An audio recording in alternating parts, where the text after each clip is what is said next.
Dr. Andrew Bateman's testimony at the 2023 Standing Committee on Fisheries and Oceans is one example why the First Nation Wild Salmon Alliance rejects the 9 science risk assessments of CSAS that DFO says demonstrates there is minimal harm or risk to Pacific salmon from open net cage fish farms. For 35 years, PSF has worked to sustain and rebuild Pacific salmon, and Dr. Riddell and I combined have studied salmon for over 60 years. The importance of accurate and comprehensive science advice to decision makers and the consequences of failure to provide such advice are not new topics.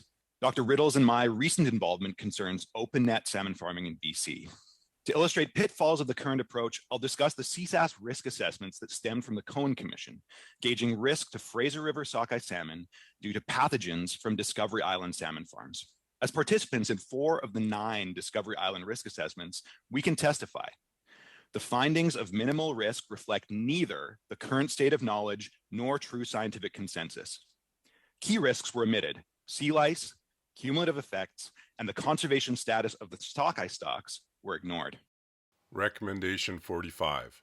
Given the perceived issues with the DFO's risk assessment of the impact of aquaculture operations in the Discovery Islands on wild fish stocks, including the failure to assess the cumulative impacts of the viruses and bacteria detected, and the suppression of additional research that could have had material impact on the overall risk assessment, that DFO submit to an independent review of the risk assessment, including but not limited to decisions on the assessment's terms of reference and factors that resulted in the suppression of research findings on the impact of sea lice and possibly other issues with a material impact on the health of wild fish stocks, that there be an independent audit and analysis to determine the accuracy and decision-informing value of the Science Advisory Report presented to the Minister of Fisheries and Oceans and the Canadian Coast Guard